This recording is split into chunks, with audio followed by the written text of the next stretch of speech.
Live from the Icebox Studio in Montgomeryville, Pennsylvania, it's the Bill and Corey Show. I'm Bill. And I'm Corey. Hey, welcome back for another live episode.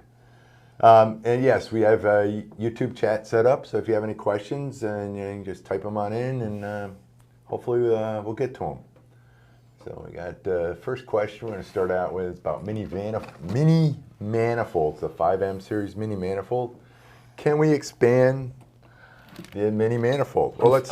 Unfortunately, it's this is the what you normally buy. So. Okay, this is what you would normally buy. Okay. Okay, so this is a mini manifold. It's got a nice bracket. It's a little brass block. It's got this one. You can have 4 hoses on here typically. So we have 3 hoses set up.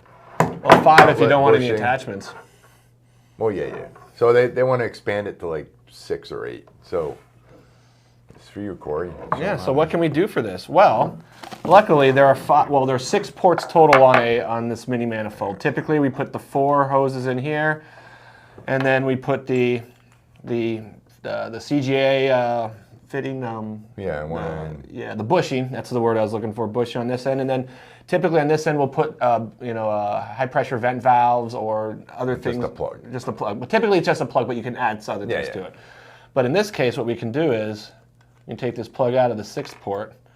We could add a nipple. That's a 2-inch nipple. That's a 2-inch nipple. Actually, I shot it on this side so we can attach it to the other one. Right, doesn't matter. You can flip it over. I could, but then the hoses would be on the wrong side. Okay.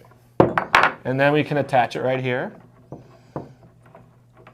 Now, mind you, we actually assemble it tighter, so if you get the manifold, you can't. It's not finger tight. It's not. Yeah, they're not finger tight in there. So then we got. Ta-da! 8. You got 8. Or 9 if you want to go. If you want to go too crazy. You want to do 12. Put hoses in there instead all sorts of multiples of 4, I think. Yes. Yes, you can. And if that's too close, we got longer nipples. Yeah, that's a 4-inch nipple, 2-inch nipple are kind of standard. And now this hog right here. I also want to push this because this is for. This is a special order. Yeah, this is. We had an OEM customer a while ago that wanted a 8-cylinder. Well, they wanted 16-cylinder 8x8 switchover in a very tight space, and it was like all bundled together. So we developed this manifold for them. So we got a bunch of these and practically give them away. Sort of doesn't make it a mini manifold when you add that. No, it's really not. Kind of takes the mini away. But for an 8-cylinder manifold, if you had a regular manifold, they have 12-inch spaces. Yeah, that would be 7 foot long. That's true. That's a good point. Is mini. It's minier. Okay, that's fair. So we can do a lot of custom stuff, and if you ask, we'll probably give you a good discount on this kind of setup. And the other thing to point out too is that on this mini manifold is you'll notice we don't use our armored flex hoses. Yeah. These are nylon, right? No, Teflon line. Teflon, that's it, nylon. So Teflon core flex hoses. But if you wanted, but you can put, if you really want, a mini manifold, you can put 2 armored flex hoses in here if you wanted to, if you space between them. Yeah. But you can't do. Yeah, the armored flex hoses. Yeah. Are obviously bigger in diameter. They don't fit on the mini manifold because it wouldn't be mini. It wouldn't be mini. Well, but you can do a mini. This would be a four armored hose manifold. Yeah. And those hoses being Teflon lined.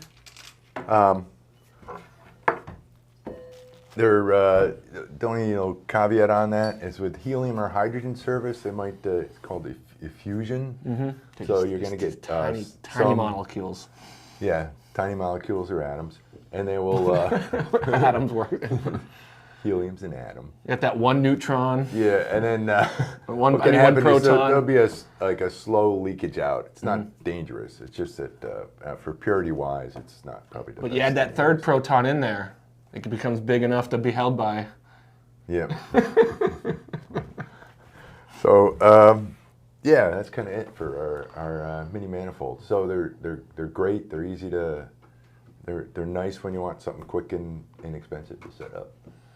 Okay, someone has a question on a PUR-Gas purifier. This is Corey's little expertise. Can they use an oxygen moisture trap for pure oxygen? I mean, you can. There's nothing stopping you. But that oxygen trap will get used up really quickly, trying to cycle out the pure oxygen in your Yeah, it's a bad idea. So I think the question was worded mistakenly. However, you can do a moisture trap in oxygen. Now, if you look on our website, it'll list carrier gases. Oh, you want to put up the graphic? For Yeah. Oh, yeah, put up the graphic. PUR-Gas graphic. So as you can see, the moisture trap has helium, nitrogen, argon, hydrogen, and air. And we don't list O2, but... You can do oxygen. But in air, there's 20% O2. So yes, you can do a moisture trap in here. And if you notice, the oxygen trap does not say a carrier gas O2 because that would be silly. Yeah. And then a hydrocarbon trap, again, that can work in oxygen as well because air is listed as well. The other ones, anything that has oxygen in it, you don't really want to use an oxygen. You No, know, you can't use it for oxygen or air. Oh, and there's this chart shows you the capacity of the magic beads in here. Mm-hmm. This is just some random one. This is a triple trap. Triple trap. Helium filled. But yeah, that shows you the capacity of each for moisture in grams, oxygen in milliliters, and total hydrocarbons in grams. And so if you're trying to size things up, you can look there. So, and the combo traps, the amounts go down because you're adding more in there. Whereas if you get just a moisture trap, it has much. Yeah, you can see on the chart. Much if you just get a moisture trap, capacity. you get 21 grams of moisture, water, and then combi trap it drops to 10, and then you do triple. They have different combi traps, and then you get triple traps, and it gets down to very, very little. So if you just want, these are really kind of like a backup. You do want to have PUR-Gas, and this will help ensure that you're going to have PUR-Gas. It's not meant to clean dirty gas. Right? No, it's not. You're not gonna clean dirty gas with this. Yeah, you need special systems for that. Yes. So the next question is, this is an interesting question because it talks about different things. They talk about the 6290 temperature range. Is this ambient or operating temperatures? So this is a 6290 series. This is actually a special one we don't really sell. It just happens to be in our well-curated engineering. It normally doesn't have those ends on it. Yeah, these That's are what's different VCR's about ends it. on it. Yeah. We typically would get it with quarter-inch females. Yeah, but this is all vacuum. Yeah. We don't want to. We don't want to open one up. Yeah. So I didn't want to open this up, and then we'd have to put that in the museum. So we had one that was, I don't know where we got this. It was probably off of some panel or something. So yeah, you want to zoom in on this? So yeah, so this is the 6290 series excess flow valve, and it's in, you can't really read that there, but that's in the regular position, and then this is kind of like the reset bypass position. And it'll just flow right through.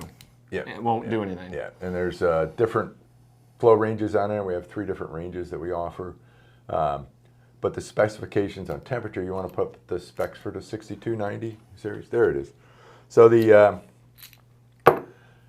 temperature range is minus 10 to 150 degrees Fahrenheit. It's a really, really hot day. So I suggest that if it's 150, you take shelter. You take shelter, put on air conditioning, yes. cool it down a little bit.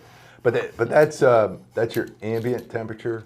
It's also, you got to consider it's gas going through it.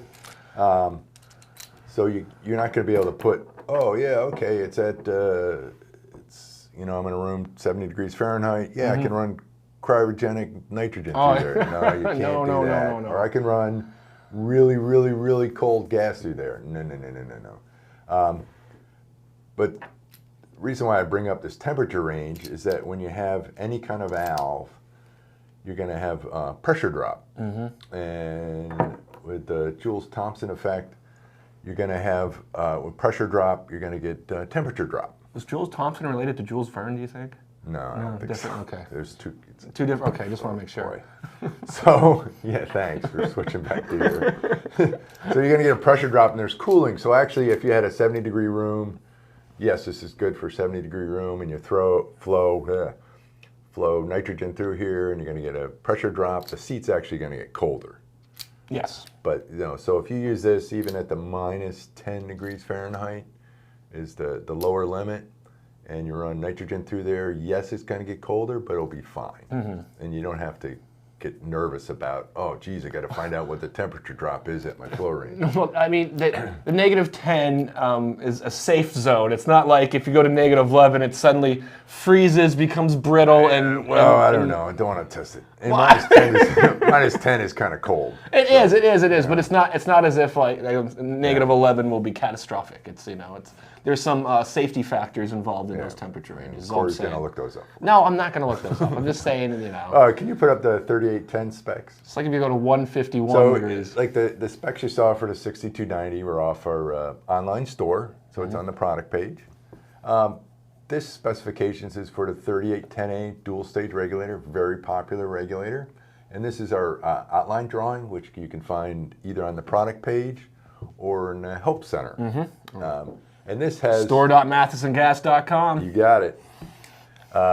So these specifications, this is probably way too much information than you really need to know in any given day. But this is where we list all those questions, hopefully eliminate some of the questions. You might need 1 or 2 pieces of information. Yeah, but it has everything in there, all the stuff you need to know about the bonnet threading and